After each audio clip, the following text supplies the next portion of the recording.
tayo, mga team bahay tayo ngayon. So hello, speaking from bahay din. So with an ongoing transport strike, kaya minarapat natin na maging remote muna as of the moment. So sino sa inyo nakatapos ng PS? Taas ang kamay? PS? Nakapagsabit ng PS on time? Taas ang kamay? Si Julian, si Miko, Kyla, si Owen. Mukhang kompleto naman, no? Si Ignatius. Okay. Si Jasmine nag-submit din. Okay Actually, kaya ako tinanong sa inyo yan kasi before natin bubungaran yung lesson natin for today, actually, yun yung in relationship to that. So, remember this? So, ito yung ating sorry, na-tick ko yung yung screen. Ito yung ating PS na tinakal natin just until last night. So you have supposedly a simply supported beam, although that simply supported beam as overhangs. So meron tayong A, B, C, and D. And you have a triangular load na 3,500 Newton meters. Then you have point loads at both ends. So the very thing that we want to determine here, although hindi ko magiging focus yung bending stresses dito, is to locate nasaan yung maximum bending. And yung maximum bending moment na yon, I believe parang na-raise na question to ni Ignatius on our consultation meeting last day, so kahapon, na the problem requires you to get the maximum positive bending moment and the maximum negative bending moment. So, kailangan both ay provide mo.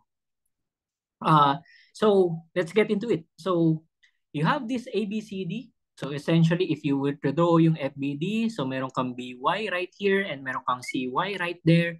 Then, we set up the equations for equilibrium. So, summation of forces along Y to be equal to 0. So, you have BY going upwards. Meron kang 1,500 Newton going downwards, where you have 1,800 Newton going downwards.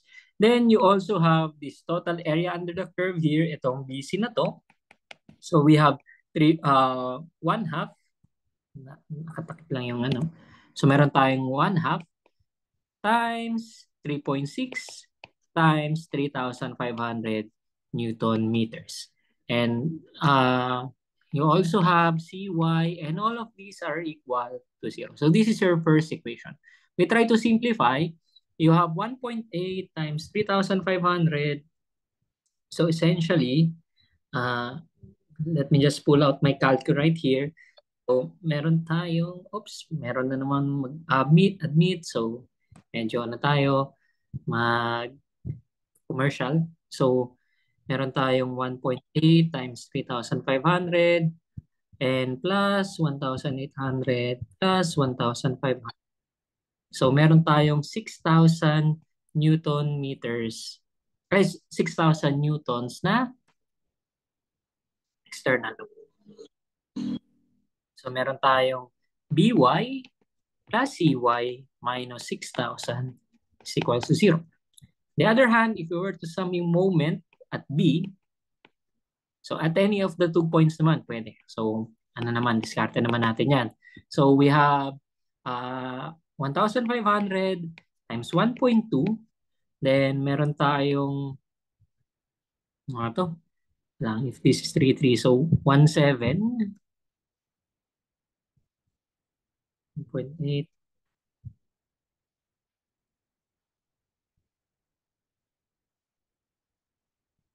Wait. Parang mali ata yung math ko nung So, 3.6 times 1.5 times 3,500.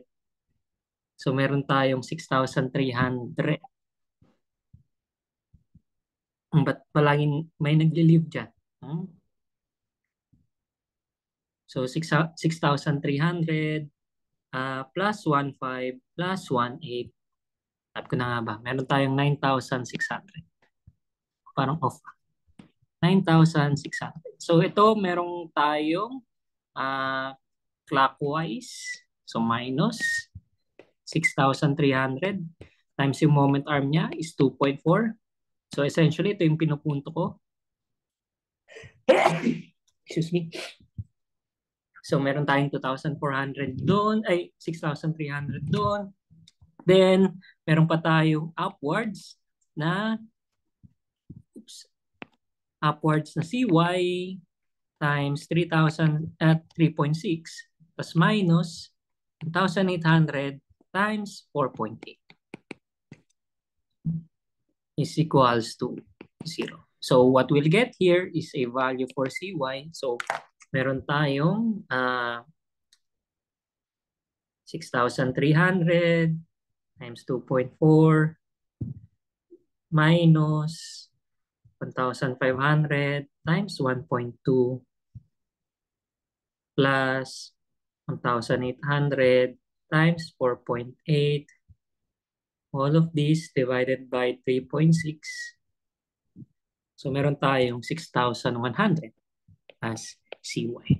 And yung BY natin will be equal to whatever was the difference between the first two. So you have 3,500 newtons. So we hope na tama yung nakuha natin dito. So thumbs up naman, nakuha ba natin ng tama? Nakuha ba natin ng tama? Okay, wow. Ang ano Okay, walang issues. Nice, nice, nice. That's very good to hear. And assuming the broadcast, the Zoom broadcast, so the share screen broadcast, now we are on to determining yung shear and bending moment diagram. So there are two ways. You have to present this graphically, so or you can present this using parang using yung singularity function natin. Try muna natin graphically. Imagine we go from left to right. So, oops. Hirap pala ng lefty. Wait lang. Ano na yung nakiklik ko? Okay. So, I'll draw A, B right here. So, yeah. So, magsimula tayo kay point A. Sa point A, shear begins at 0. But at the very same point, meron kong 1,500 newtons na downward. So, meron tayong 1,500 newtons na downward. So, bababa siya by 1,500 since downwards yung force natin. So, yun lang yung ini-indicate nun. So, bababa, meron ka negative 1,500 as your shear. Then, it continues on. Wala namang other external forces. So, therefore, along the span of AB, so constant lang siya. Then, pagdating sa point B, so, then arrive yung point at point B. Pagdating sa point B, sinabi na yung BY natin na 3,500 newtons na upwards, yun yung magiging change nito. So magkakaroon tayo ng upwards na 3,500. As a result, from negative 1,500, magiging positive 2,000 yung ating shear. So yan yung parent state niya. Tapos, as you go forward, essentially, bumababa yung ating shear by this amount. So yung ating area of the triangle right here is nagbabago with respect to x. So every time na nag-move forward tayo, is essentially, after all that's done, pagdating dun sa point C, dito, so yung total area under the curve nito is 6,300 newtons. So I anticipate ito na bababa by 3,000 by 6,300 newton. So bababa ng paganyan. So medyo mataas-taas yung ibababa niya pagdating ng point C. So ititrace natin na this is 2,000 minus 6,300 newtons. So essentially, this is negative 4,300. 4,300. Negative 4,300. Ngayon, ang tanong, ano yung magiging itsura ng graph nito? So this is a parabola. Napaganyan. So this is second order. So second order right there. Then after that, you'll have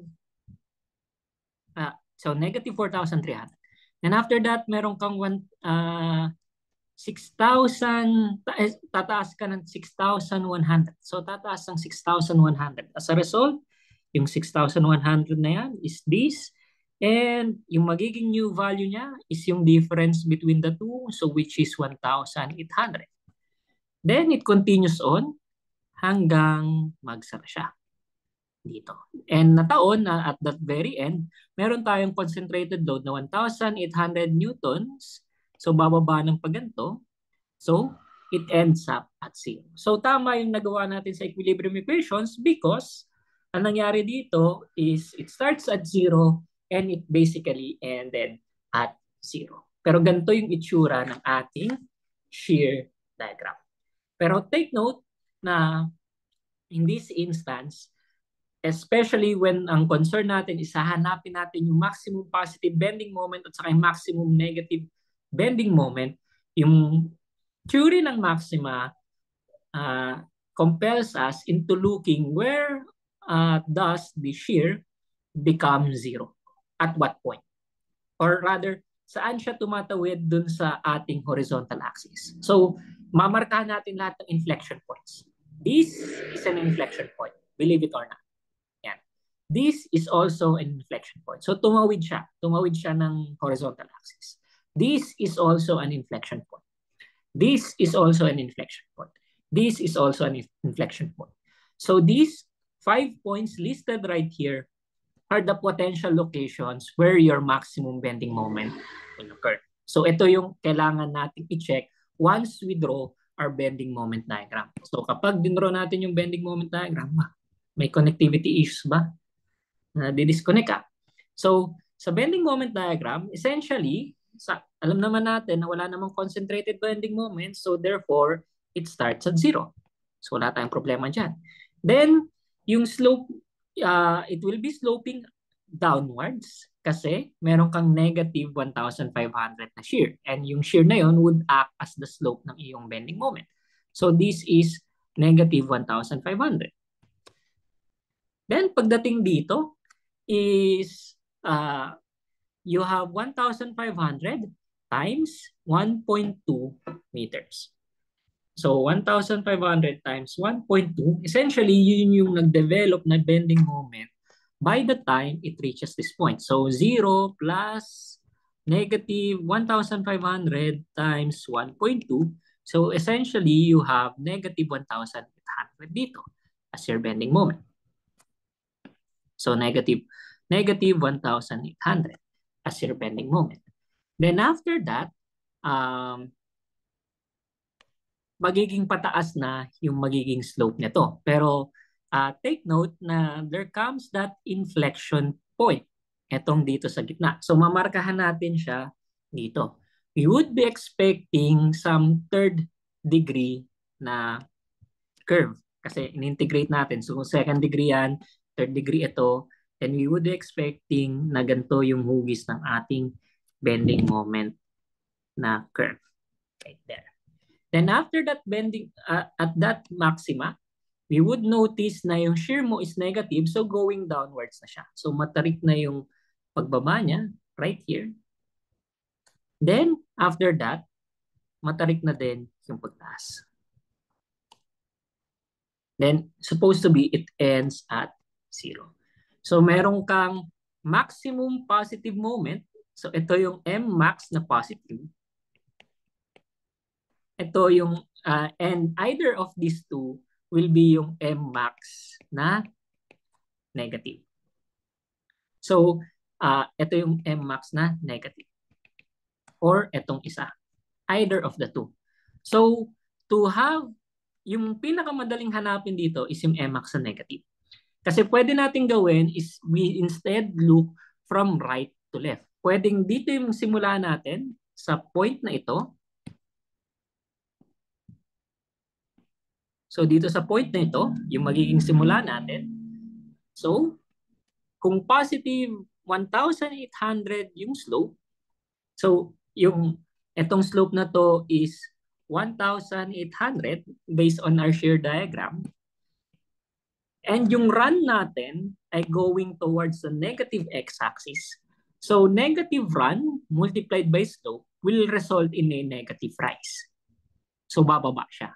So 1,800 times, ilan nga ulit to? 1.2. So 1,800 times 1.2, meron ka dito 2,160. 2,160. So ito yung dalawa nating negative na bending moment. And among dun sa 2, ito mas malaki itong si 2,160. So ito yung ire-report natin na maximum negative bending moment.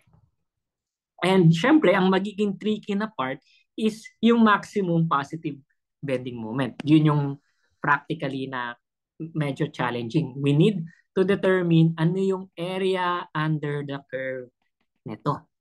Such that yun yung magiging additional na jump from here to there. Yung area under the curve na to would translate to this, yung talon na ito, yung pagtaas na yan. So, we then introduce yung ating alternative, yung paggawa ng singularity function. So, yung singularity function natin for shear will be simply equal to negative, 1,500 and negative 1,500 times x raised to 0.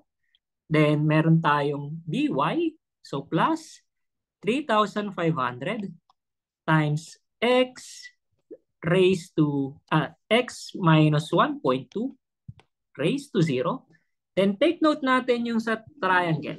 So yung sa triangular na function, kailangan natin gawan ng function itong triangle. We use yung principle ng similar triangle. Ayaw mag-straight line. Yep, yan. We use the principle of similar triangle. If na-establish na natin na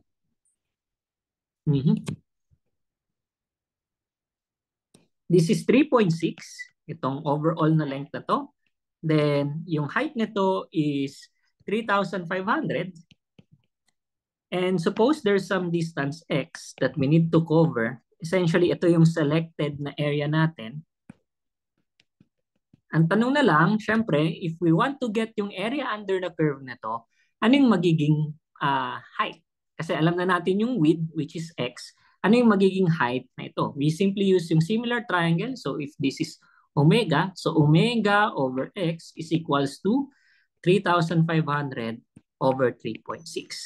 So that would result in having omega being equal to 3,500x over 3.6. So ipapasok na natin siya dito. So meron tayong minus, since negative siya, downward siya. So meron tayong 3,500 x over 3.6. Oh, wait lang. Dagdagan natin. Kalimutan ko. Yung total area under the curve. So 1/2 times yung base, which is x. Yung gagawin nating singularity function to. X minus 1.2. Then, yung height natin, yung height is essentially equal to, so gawin nating parenthesis to, 3,500 x minus 1 over 2 over 3.6. Ito yung singularity function natin for the shear. For the, wait lang, hindi pa tapos. Tapos meron pa at 4.8, meron ka pang 6,100. So 6,100 x minus 4.8 x raised to 0. So ito yung ating shear function. Essentially, ito yung itsura ng function nito. So bakit pala kinailangan ito in the first place? Because we wanted to get itong inflection point nito. Dito maximum yung bending moment and somehow giveaway siya na to determine yung x, kailangan malaman natin saan nagsi-zero yung ating shear. So, syempre, granted, x is equals to 0, magiging 0 lahat yan. Wala tayong problema dyan. Yan yung unang value, sobrang trivial. Second is, magdi-dip down din siya at x equals 1.2, pero hindi natin concern yan. Ang concern natin is itong in between 1.2 to 4.8. So, yun yung hahanapin natin na value. So, kailangan 0 itong 1,500. And since singularity function na siya. Establish natin na if x is greater than 1.2, so this is a non-zero term. So x raised to 0 is 1,500. So as is lang yan. Tapos meron pa tayong plus 3,500. So no matter what value it is, parang always a positive, equal na siya sa 1. So meron ka ng 3,500 dyan. Tapos meron tayong minus, ito i-expand na natin. So meron tayong 1/3. So, wait, hindi pala 1/3. So 3,500. Dadiretsuin ko na. 1,750 over 3.6 times x minus 1.2 squared. So what we are presented here is a quadratic function such that it has to be equal to 0. Yan yung kailangan nating hanapin. So ang pwede natin gawin dito is i-jumble natin to ng konti. This will be 2,000. Then ito ay 1,750 over 3.6 x minus 1.2 squared. Then ang gagawin natin is ilipat natin yung coefficient. So 2,000 times 3.6 divided by 1,750. So we have 4.1428 is equals to x minus 1.2 squared. Kunin natin yung square root niyan. So meron tayong 2.0284 is equals to x minus 1/2. Therefore, x, kapag sinolve natin to, titake lang natin yung positive na root kasi imposible na maging negative root siya. So meron tayong plus 1.2. We have 3.2283 as the location of our maximum bending moment. So ito yung magiging x max natin that will give us yung m max na positive na gusto nating hinahanap. And after that, integrate lang natin to. So we have our moment function. So meron tayong negative 1,500 x raised to 1. Tapos meron tayong 3,500 x minus 1.2 raised to 1. Tapos i-integrate din natin to. So essentially, meron tayong 1/6 times 3,500 over 3.6. Oops. X minus 1.2 raised to 3. So ito yung ating magiging moment function. We simply have to substitute yung 3.283 para makuha ano yung value ng maximum positive bending moment na yun. So meron tayong 3,500. Try natin i-solve. So meron tayong 3,500 times 2.0284, then minus 1,500 times 3.2283, then minus 3,500 times 2.0284 raised to 3 divided by 6 divided by 3.6. Teka lang, mukhang mali-mali ata yung na-plugin ko. Meron pang over 6, 3,500.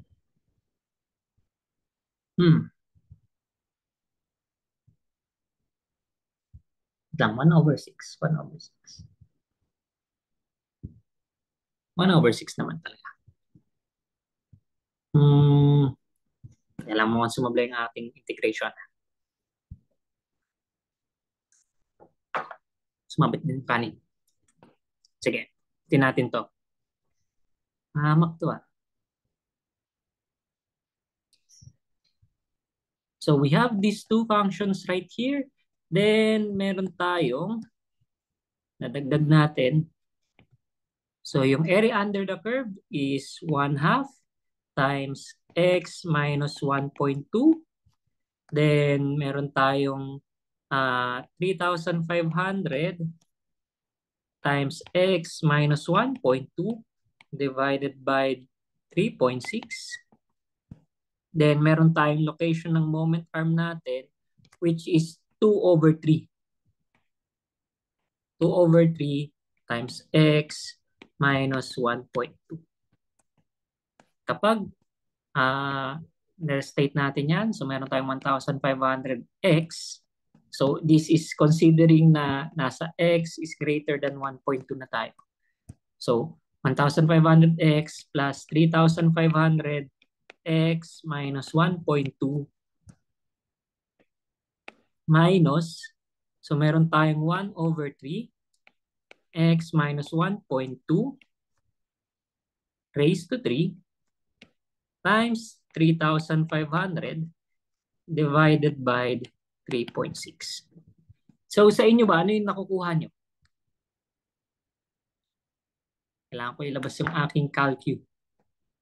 Ano yung nakukuha natin?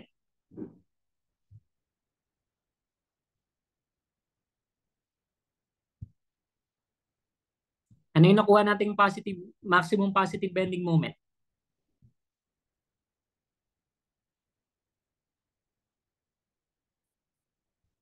Sa chat, please. Type na lang sa chat. 904. Sige. Mukhang, kasi phone lang yung ginagamit kong pang solve. So, hindi umuubra yung ano. So, 904.49 Newton meters. So, ganun natin nakukuha yung maximum positive bending moment and yung maximum negative bending moment. Ngayon, parang I was brought up to the fact na parang somehow yung supplementary na lecture ko on shear and bending moment diagram is not unlike nung sa study guide and yun nga yung study guide and yung module presentations na graphically ginagawa na parang incremental na nagsaslice parang first time yung narinig na ginagawa in terms of functions, tama ba? Parang unlike nung sa study guide na this time puro functions yung ginagawa natin.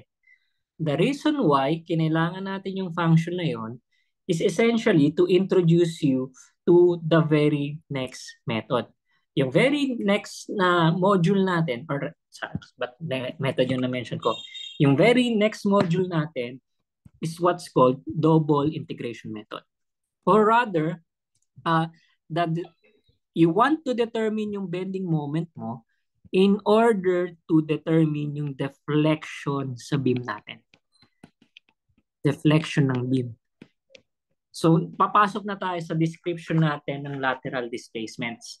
I believe na-bring up ko na to during yung class natin at the very beginning ng discussion ng set 2 natin. Pero, syempre, to introduce to you formally kung paano yung deflections ng beam, paano natin mamomodel yung deflection, we need to imagine first that your beam right here, after some application of a bending moment, although infinitesimal na length yan, parang kumuha lang tayo ng very thin na segment, yung magiging deformed shape niya is resembles that of, parang,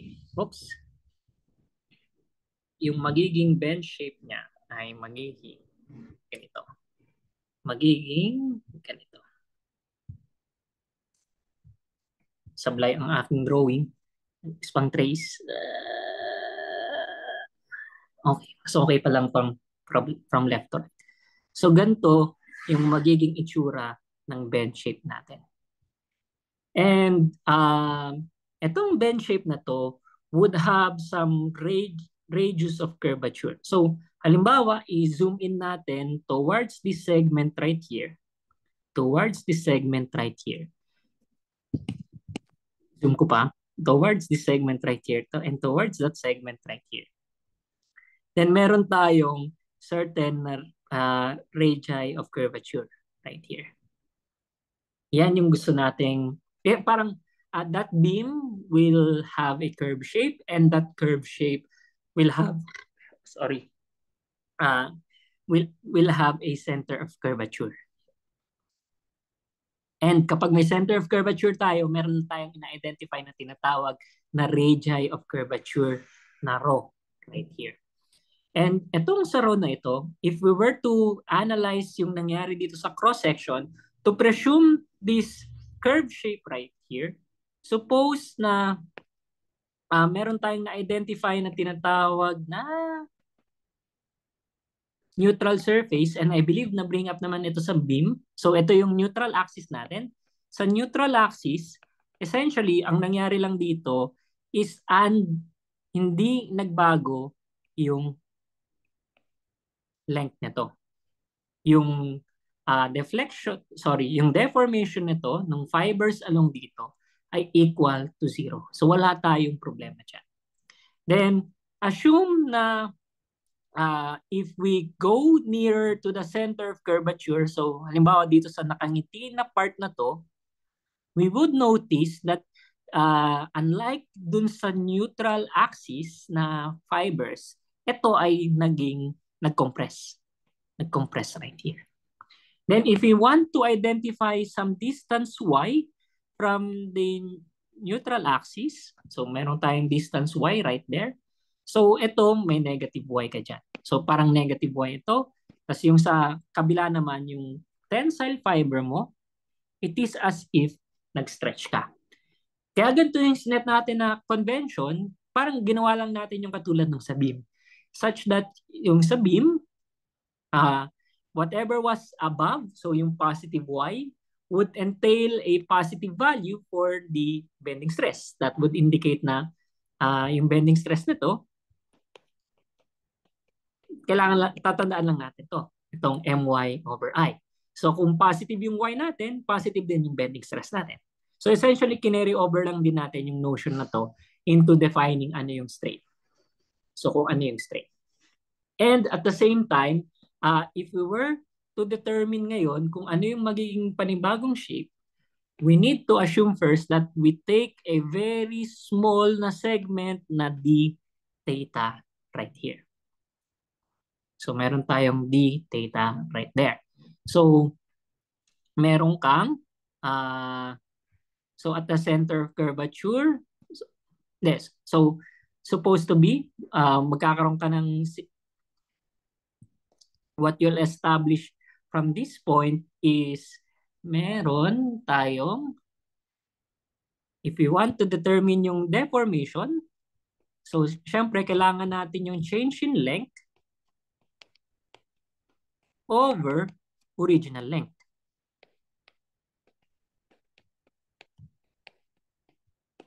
Diba? Change in length over original length. To formally introduce yung radius of curvature, yung radius of curvature na yan is defined with respect to the neutral axis. So meron tayong radius of curvature na ganito. Kasi yun naman yung undeformed, therefore hindi magbabago. Walang morphing na nangyari dun sa set of dimensions na establish natin.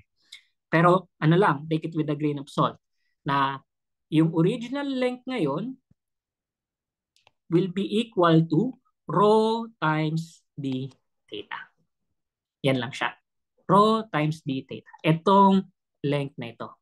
So yung central angle multiplied by the radius of curvature. Yung change in length, medyo magiging dependent siya with respect to y.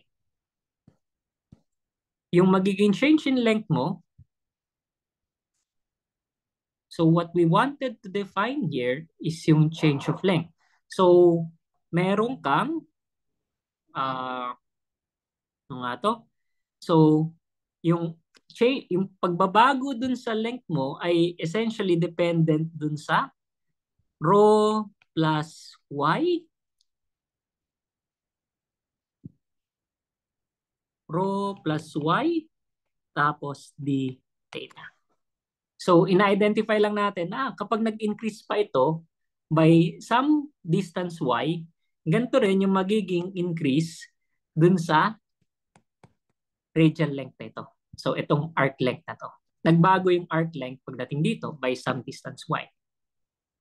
So this one right here is rho plus y times d theta, yung length na yan. Ito yung new length niya. But since we're mentioning change in length, kailangan nating i-minus yung original na length natin. So meron tayong d theta right here. So para makumpleto natin yung expression natin for deformation. So we have change of length at the numerator over the original length, which is at the denominator. It shared a common term, which is d theta right here. Then we simplify.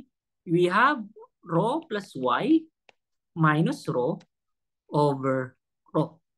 And as a result, due to this series of assumption, we have managed to determine the deformation as a function of y and also as a function of this radius of curvature. Yung radius of curvature na yon is taken along the neutral axis. Right here. Ito essentially yung undeformed mo. Next thing to do is if we have established this as a function of y, and we also know that this deformation right here is related to strain. Ano nga natin marerelate to strain? Wait. Hindi pala delta to. Change in length na pala yung delta. So this is epsilon. Epsilon na rather. So meron na tayong epsilon as a function of y. Epsilon as a function of y. Then at the same time, alam din natin yung relationship ng stress at saka ng strain. So this is E epsilon is equals to sigma. And yung sigma na ito is yung ating bending stress. Yung sigma, yung epsilon na na-determine natin from earlier is yung bending strain. So kung itatry natin na i-substitute yan, so meron tayong E times y over rho. Na-determine na natin to. Tapos yung expression natin from bending stress is my over I. Diba? Parang with respect to y na rin. So kung i-jumble natin siya, mapapansin natin na magka-cancel out lang tong y dito. And what you'll arrive with is meron tayong 1 over rho is equals to m over ei. So medyo nagkaroon na ng marami-raming reduction. So naging ano na lang, inverse na lang ng radius of curvature yung ating bending moment. Parang with respect to bending moment, parang meron kang m over ei right there. The question is, what is your formula for the radius of curvature? We know from, I believe, math, kung natakal nyo ito sa math series nyo, yung formula for the radius of curvature is 1 plus dy over dx squared raised to 3 halves divided by this, the second derivative right here. Ito yung formula natin for the radius of curvature. But initially, si Euler kasi, saka si Bernoulli, so this is the Euler-Bernoulli beam formulation. So this deals with what's called slender beams. And kapag sinabi mo na slender beams, the primary assumptions for that is yung slope for the radius of curvature is very negligible, na approximately equal to 0. And therefore, yung formulation natin for the radius of curvature turns out to be the inverse of the second derivative. Kapag non-slender, so nag-depart tayo from the Euler-Bernoulli beam formulations, medyo magiging complicated na. That is called a Timoshenko beam. You can look that up and magugulantang tayo sa karami-raming calculations sa kailangan gawin. But of course, since this is an introductory course to the strength of materials, so we need to take that parang pwede nating ma-ascertain to some extent na granted na slender yung beams na i-cover natin. So, sabihin, hindi sobrang massive yung cross-sectional area compared dun sa length niya, this approximation will be valid. Parang magiging acceptable siya over certain computations. So kung na-establish natin na rho is equals to the inverse of the second derivative, therefore, yung 1 over rho is equals to the second derivative of this, dy over dx squared. Yung y na ito is essentially yung deflection. Oops, baliktad. Deflection. Then yung x natin dito is yung length. So yung along the length. So eventually, this formulation becomes dy over dx squared is equals to m over ei. So scroll ko lang pabalik. So sulat ko lang ulit. Dy over dx squared is equals to m over ei. So anong pwedeng mangyari dito? We integrate once. We have dy over dx is equals to integral of m over ei dx. Then we integrate twice. Y is equals to double integral of m over ei dx and dx. So this, folks, right here is what we are describing to be the double integration method. So meron tayong double integration method.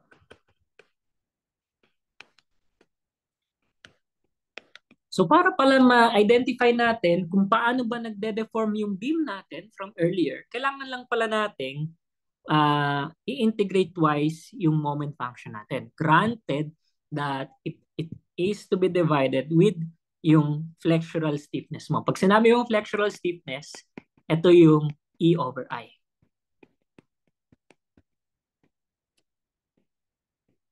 Ito yung E over I natin. So the higher flexural stiffness, you will be expecting na mas mababa yung conversion. Parang kakailanganin mo ng mas mataas na bending moment para makapag-introduce ng deformation. Unlike kung mababa yung flexural stiffness na kahit mahina lang yung bending moment natin, mataas na yung flexural stiffness. So far, I'd like to ask, may questions ba dito sa thought process natin? May questions pa tayo?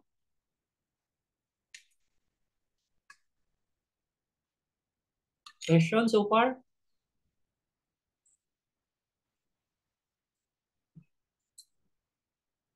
Kahit sa chat, pwede naman sa chat. So malinaw si double integration method. So that's the reason why napansin nyo na ni-integrate natin with respect to dx. And yung dx na yun is yung ginagawa natin all the time when expressing shear at saka bending moment function na in terms of x.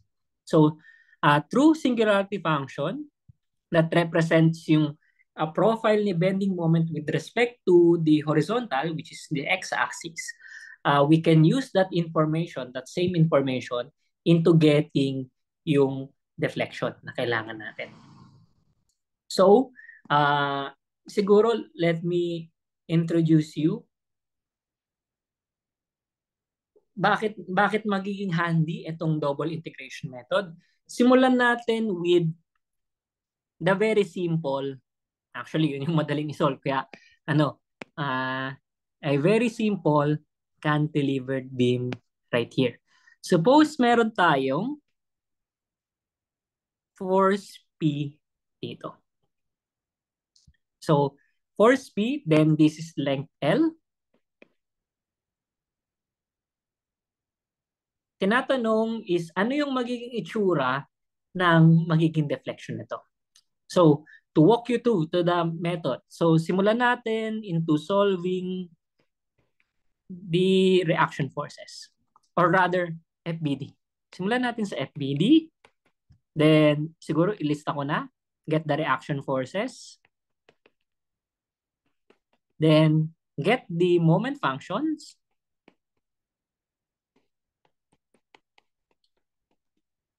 Then, double integration method. So essentially, ito yung ating general procedure on that. So if we were to draw yung FBD, oops, ayaw. Palaging may connectivity issues yun ah. So meron tayong P, tapos meron tayo dito expected natin na reaction force, then meron din tayong moment reaction dyan, MA. At na sumagad na clockwise, counterclockwise. So we set up the equilibrium equations. So summation of forces along y to be equal to 0. So meron kang negative p plus ay is equals to 0, and that will give us ay is equals to p. On the other hand, meron tayong summation of moment at a to be equal to 0. So meron tayong negative p times l plus ma is equals to 0. So ma is equals to pl. So yan na siya. Then, siguro para lang facilitate yung pag-familiarization ng singularity function, gawin natin yung shear diagram. So yung shear diagram is, it started at ay, so 0. Tapos biglang may ay dyan.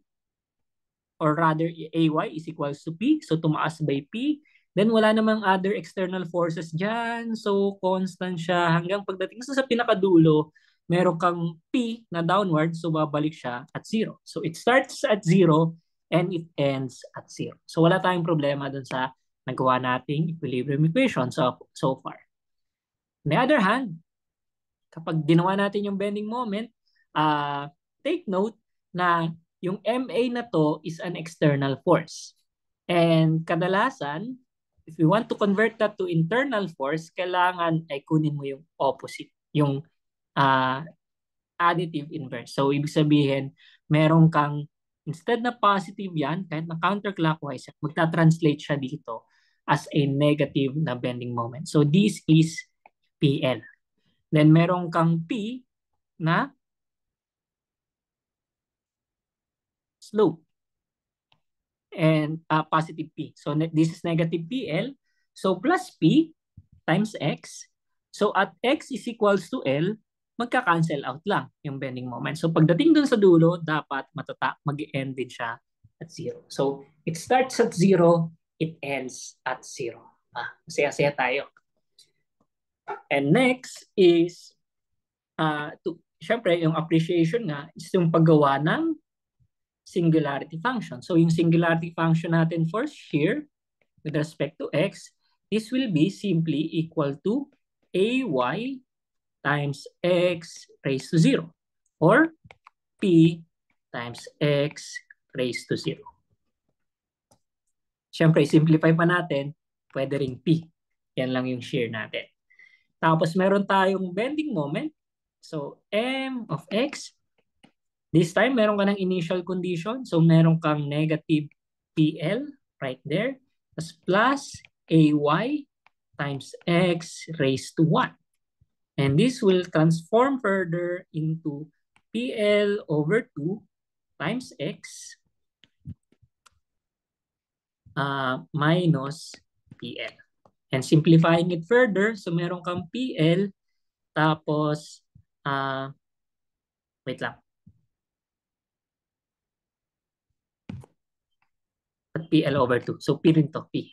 So, P times L X minus L. Ito yung ating moment function.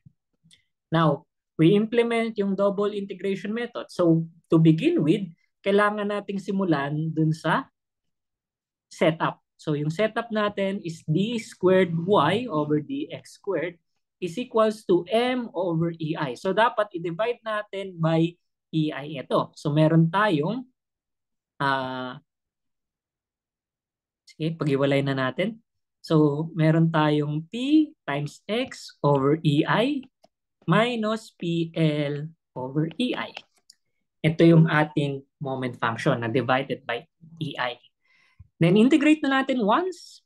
Pag in-integrate natin once, ay take note baka ito yung mortal sin natin sa integration. Kapag nag-integrate tayo, So meron tayong px squared over 2ei minus plx over ei. And don't forget yung ating constant. So merong constant yan plus some other constant. So paano natin mariresolbahan itong constant to? We can impose yung boundary condition. You need to look into yung support conditions natin. So sa support conditions natin, ni-state lang dito na at x is equals to 0, magiging ano mo is yung magiging slope dito, since restrained yung slope mo, equal to 0 din yung slope mo. So at x equals 0, yung slope mo has to be equal to 0. So we impose that boundary condition. So 0 is equals to 0 plus minus 0 plus C1. And as a result, you have C1 is equal to 0.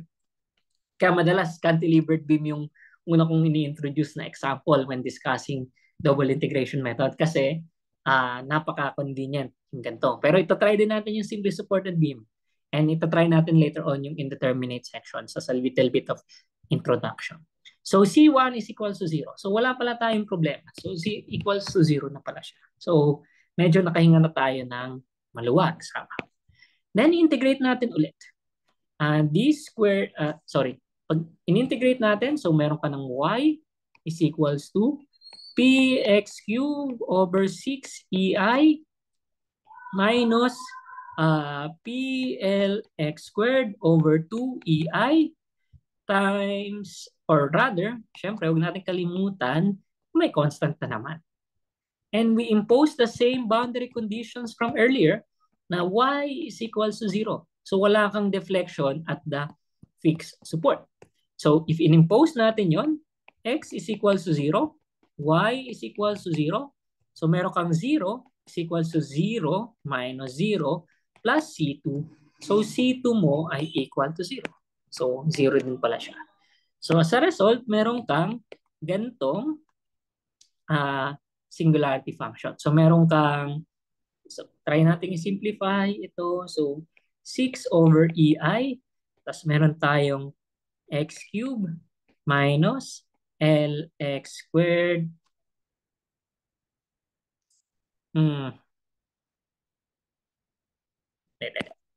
Hindi dapat 6. 2ei. So meron kang x cubed over 3. Tapos meron kang lx squared.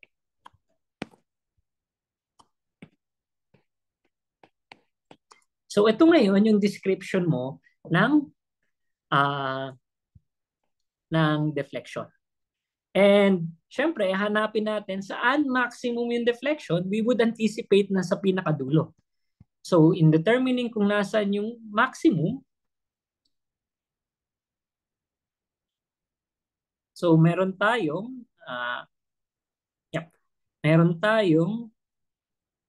y is equals to, x is equals to L.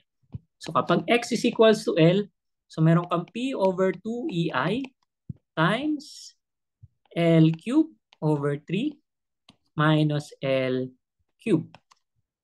Na sa result, meron kang P over 2ei negative 2L cube over 3. And actually, magka-cancel out lang yung cube, ay yung 2 dito. So meron kang negative PL cube over 3ei. Yan, ito yung maximum deflection natin. So somehow, from our moment function, from bending moment, na-convert natin siya into determining ano yung magiging displacement nito. So somehow, parang pinadali natin ng konti dahil cantilevered beam. Medyo magiging complicated ng konti yung simply supported beam. Pero mas straightforward naman yung function nun. So simply supported beam. So meron tayong simply supported beam right here. Then meron tayong try natin na ganito na. Yan, para exciting. So meron tayong omega right there. And if we were to do the 4 procedures, so FBD mo, we would expect Meron kang AY dito, meron kang BY dito. Then kapag ginawa natin yung equilibrium equations, meron kang f sub y is equals to 0, then m is equals to 0, we would determine that AY is omega L over 2, BY is omega L over 2. Then if we were to draw, to make yung shear diagram nito,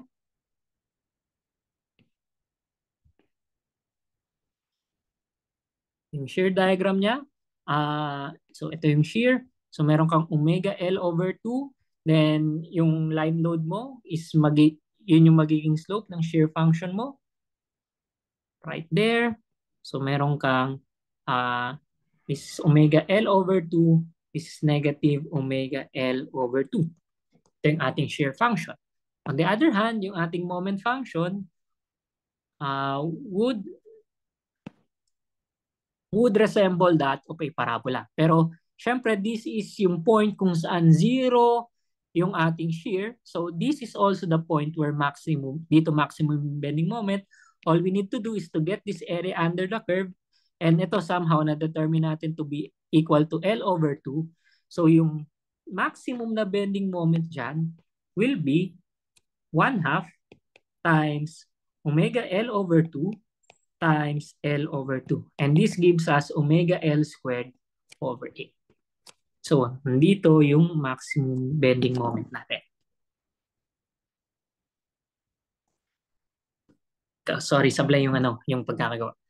Then, gawin natin yung shear function with respect to x. Although, pwede mo nang idiretso ng moment function to. Pero, bit of rationalization naman ay kailangan din para incremental yung process and para hindi tayo maging malito na biglang, nag-jump ng ganito. So, yung shear, meron kang omega L over 2 x raised to 0 tapos minus omega x. Actually, ito yung ating shear function. And simplify pa natin further. So, meron kang omega L over 2 minus omega x.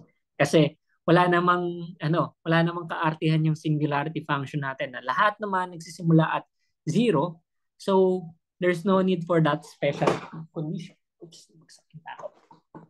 There's no need for that special condition. As for the bending moment, you simply have to integrate yung ating shear function. So meron tayong omega L x over 2, tapos meron tayong omega x squared over 2. And if simplify natin to, siguro maybe not, para pag in-integrate natin to individually. So yung m over ei sa function of x will be equal to omega Lx over 2 ei minus omega x over 2 ei. Right there. So, what next? Double integration method. So, we integrate once. So, kunin natin yung d over y. We integrate once and you'll have omega Lx squared over 4 ei. And meron kang omega x cubed over 6 ei. And wag nating kalimutan itong friend natin na constant. Pero somehow, wala tayong pwedeng ma-impose dito. Kasi yung restraints natin are on the y. So dito. So ya is equals to 0, yb is equals to 0. So kailangan mo pang i-integrate ulit para ma-set up yung equations natin. So meron tayong omega Lx squared over, integrate na pala, x cubed over 12 ei. Tapos meron tayong omega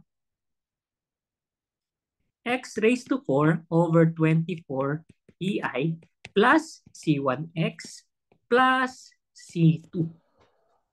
So ito yung buo nating function. So there's a need for us to solve for the unknown C1 and C2. And we can solve that by applying yung boundary condition. So at x equals 0, we know that y is equals to 0. So we simply have to substitute yung x equals 0. So this is 0. This is minus 0. Plus 0 plus C2. So therefore, C2 must be equal to 0. So easy peasy. Next, X is equals to L, Y is equals to 0. So ito yung tinutukoy natin at YB. So at X equals L sa pinakadulo. So dapat equal siya to 0. So kapag sinubstitute natin siya, meron kang omega L raised to 4 over 12 EI minus omega L raised to 4 over 24 EI. Then meron tayong plus C1L. Ito ay equal to 0 kasi yun yung na-establish natin from that boundary condition. So meron tayong omega L raised to 4 over 24 EI plus C1L is equals to 0. So what we'll get as C1L is equals to negative omega L cube over 24 EI. Yun yung kailangan nating i-substitute dito sa singularity function. Ay sa ano natin, sa function natin as sequence. So yung magiging updated na y value mo will be omega L raised to 4, So omega L x cubed over 12 EI minus omega x raised to 4 over 24 EI minus omega L cube x over 24 EI. Low-bat na daw. Pero kaya yan. Kaya. And si-simplify pa natin to. So this is omega L x cube over 24 EI minus omega L x cube over 24 EI. So simplifying this further, you have omega over 24 EI times Lx raised to 3 minus x raised to 4. So ito yung ating elastic curve.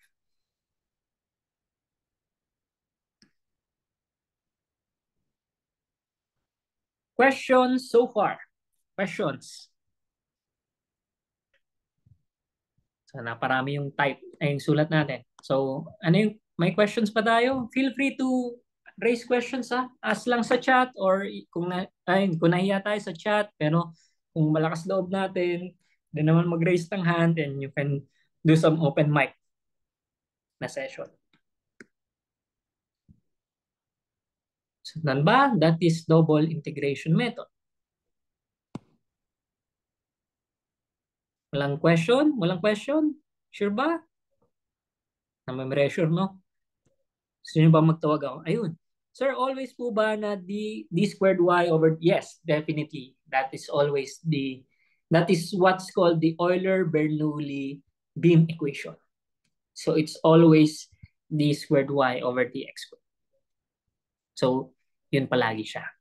We'll try to do more, at least dalawang special problem. Isa is yung concern natin concerning EI. So this time, exciting to. Sige. Medyo excited ako dito. Sige. Try natin na meron tayong cantilevered beam. Right here. It's that very same cantilevered beam. Then we try na line load na ganito. So masaya-saya yan, line load. Yay! Pero the caveat is that this is a non-prismatic beam. This is a non-prismatic beam. Yung I dito is, so meron kang IB, tapos meron kang IA. And yung IA is equal to twice ng IB. So somehow, ito is a function.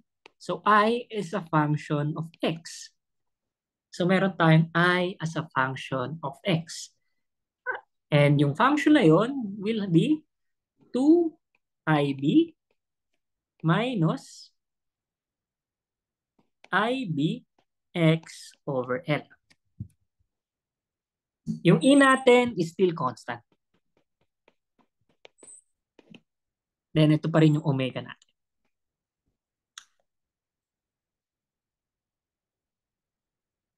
Ano pa ba? Kaya pa ba? So, this time, this is clockwise, counterclockwise, so negative. Then positive yung shear. So, okay. So, this time, we would anticipate, so idadiretso ko na to, na ito yung magiging itsura ng ating moment function. So, meron kang omega Lx minus omega x squared over 2 minus omega L squared over 2. So, ito yung ating moment function na makukuha dyan. Ngayon, kapag ginawa natin na m over ei to with respect to x, so somehow magiging non-linear yung ating function. We would be requiring yung calculator natin to do yung work. So, meron kang ito. So, yung over ei. So, simplify pa natin to. Ei as a function of x. So, meron tayong eib times 2 minus x over L. Yan yung function natin.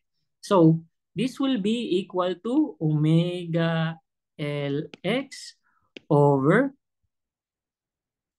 eib times 2 minus x over L minus omega x squared divided by eib times 2 minus x over L.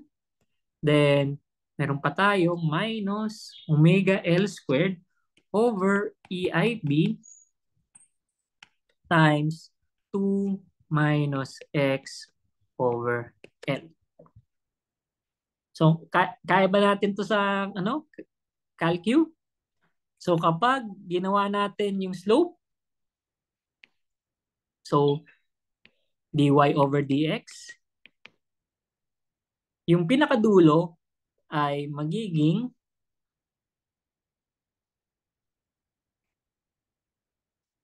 positive. Then, meron tayo. Sige. Familiar pa ba tayo sa integration? Ito ko, hindi na. So, kailangan mo i-integrate ito. And kailangan familiarize tayo dun sa math. This is a nonlinear function. This is a nonlinear function. Ito, madali lang kasi may ln to. So, meron tayong ln dyan. Kaya lang, pag nag-integrate ka twice, medyo mahirapan na tayo. So, yan, m over ei. So, kaya hindi natin sure kung constant yung ei natin all the time. And kapag nagbigay ng ganito, syempre medyo mahirapan tayo. Pero still, it is possible. And actually, if you learn, for example, yung other advanced method, particularly yung energy methods, mas kaya tong isolve kumpara kung igaganto mo lang. Mas mahirap siyang isolve kung double integration method. So, yun yung limitations niya. Pero kung familiar tayo sa techniques natin sa integration, kaya nating i-integrate to, kaya na yung tatlong terms na yan, then integrate mo twice, impose the boundary conditions, and you'll proceed into identifying yung ating elastic curve. Pero actually, supposedly, out of scope to ni ES102, what I wanted you to realize is hindi zero, ay parang hindi naman necessarily na kailangan na constant yung EI na yon into solving yung elastic curve function natin. Yung very last, yung intended ko actually na very last na topic na gustong i-introduce sa inyo is what if this time meron tayong same na simply supported beam right here. Then meron tayong, meron tayong roller dito sa dulo. So this is a Pratt cantilever beam. So tignan natin ng maigi ito. So pag sinet up natin yung FBD niya, meron kang AY, meron kang MA, tapos meron kang BY dito. Tatlo yung unknowns mo, dalawa lang yung equations available. So this will be what's called a statically indeterminate structures. And it is actually through deflection analysis that you can manage to circumvent that static indeterminacy, to introduce that extra equation that you need in order to solve all of these three external forces into determining yung shear at saka bending moment diagram. The very first thing that we do when you have a statically indeterminate system, we'll discuss this in details sa next na F2F meeting, pero we'll just detail the general procedure. This is the very first step is to determine the primary system. Pag sinabi mo na primary system, ang gagawin mo is you remove, so quote-unquote to, remove restraints. Magre-remove tayo ng restraints such that yung ating system is stable. Ito yung pinakamahalaga. Then, determinate. So, ano yung tinutukoy na primary system ni sir? So, if sinabi ko na primary system and somehow sinabi ko na remove restraint, consider mo na cantilevered siya. Cantilevered lang, wala yung ating roller na support. However, if tinanggal mo yung roller na support, nandun pa din dapat yung external force niya na kinukos. Yung BY right there as what's called, this is what's called a redundant force. So meron tayong redundant force right there. Then all we need to do is kunwari parang kunwari external force siya, then we solve for the reaction forces. So meron kang MA is equals to, low battery na, omega L squared over 2, negative omega L squared, positive omega L squared over 2, minus BYL, then yung ating AY will be equal to omega L minus BY. Yan yung masasolve natin if we were to do our equilibrium equations. So parang nangyari lang, pa lang si BY dito all the time. Parang yan lang yung natin. And after that, we proceed into making yung moment function natin. So parang kunwari walang nangyayari. So gawin lang natin yung moment function. So meron tayong MA. So meron kang BYL minus omega L squared over 2. Then meron kang AY. So meron kang omega LX minus BYX right here as our moment function. Then we simply proceed towards yung integration. So kunin mo yung slope. So meron tayong dy over dx is equals to, so kung i-divide mo by EI, so meron kang by Lx over EI minus omega L squared x over EI plus omega Lx squared over 2 minus by x. Wait lang, may nami-miss ako dun sa moment function ko. So yung moment function ko, meron pa akong omega x squared over 2. So meron akong byx squared over 2.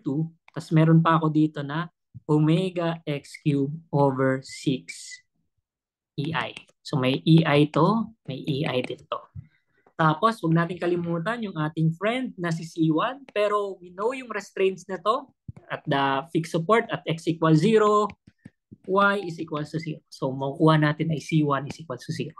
So meron pa tayong y sa function of x. Pag in-integrate natin ulit to, so meron tayong by Lx squared over 2EI minus omega L squared x squared over 2EI plus omega Lx cubed over 6EI minus x cubed over 6ei minus omega x raised to 4 over 24ei. Then, meron pa tayong plus C2. And somehow, nakuha na rin natin to na equal to 0, granted that we impose this boundary condition. So, nakalimutan ko slope dapat. So, yan. Meron ka ng equations for y. We simply have to get yung y at x is equals to L. Essentially, we want to describe ano yung deflection dito at point P. And granted na ibabalik na natin siya dun sa original condition. So, restore, remember yung restraints. And pag sinabing remember the restraint at x is equals to L, dito, dahil may roller support dyan in reality, dapat 0 yung displacement dyan. So kung 0 yung displacement dyan, we simply have to substitute yung L. So meron kang by L raised to 3 over 2ei minus omega L4 over 2ei plus omega L4 over 6ei minus by L cubed over 6ei minus omega L raised to 4 over 24 ei, and dapat ito ay equal to 0. So we factor out lahat ng L cube. So magiging factor out lahat ng L cube. So meron tayong, and factor out din natin lahat ng ei dito since equal naman kay 0. So meron tayong by over 2 minus omega L over 2 plus omega L over 6 minus B over 6 minus omega L over 24. Omega L over 24. Ito ay dapat equal to 0. So, ano lang natin? Jumble in lang natin. So, this is by over 3 is equals to lipat lang natin lahat on the other side. So meron kang omega L over 2 minus omega L over 6 plus omega L over 24. I-simplify it further. So meron tayong 12 omega L over 24. Meron tayong 4 omega L over 24 plus omega L over 24. Sa result, meron tayong 9 omega L over 24. So, by over 3, you simply have to multiply yung 3. So by is equals to 27 over 24 omega L. Or this is more of equal to 9 over 8 omega L. So na-solve natin yung unknown na parang yung redundant na force natin. So kapag sinolve natin yung AY, parang basta may kulang dito. Ang ina-anticipate ko rito is 3 over 8 omega L. 3 over 8 omega L. Yung lalabas dyan. So may na-miss lang ako dun sa simplification ko. So BY is supposed to be 3 over 8 omega L. Tapos yung AY ko is 5 over 8 omega L. And yung MA ko, masasolve ko na rin. So, it is through the analysis of deflections that we have managed to solve for statically indeterminate systems by imposing those restraints in our elastic curve, sa elastic curve. Questions?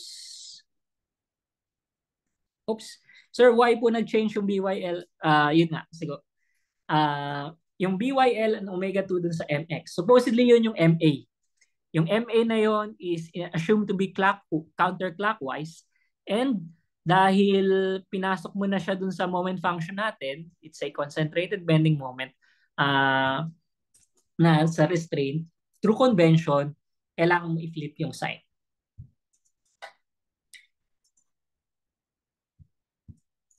So medyo nagmamadali din, sorry. So more of this will be covered next meeting. So kita-kits tayo this Thursday. So wala muna tayong quiz. Yung quiz ay sa Thursday. We do some more practice concerning this. And I'll try putting up skill checks. This time, in determining yung moment functions natin. Definitely kasi ito yung kailangan nating pag-practicean. Because during the conduct of our next meeting, I'll be also introducing you to what's called yung area moment method. So, kung wala ng questions, meron pa ba? Taas ang kamay. Parang nag-ideate, dapat wala ng questions, no? Para mapauwi na tayo. Dapat may questions. Nagbabagang tanong. Yes. Go, go, go.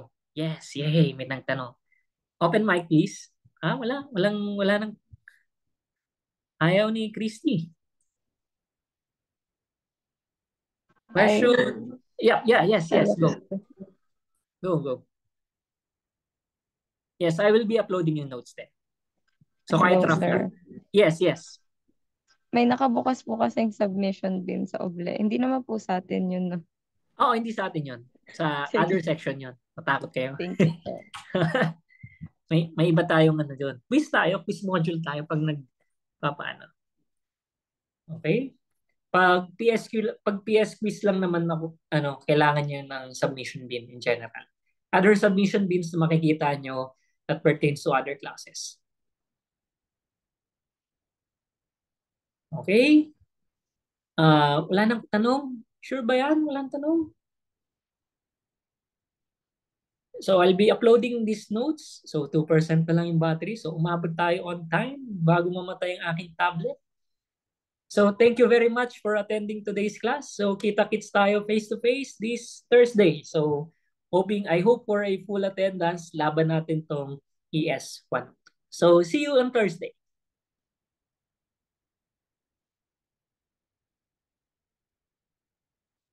Kita-kits, mga Bye, kids. sir. Thank you po. Thank you.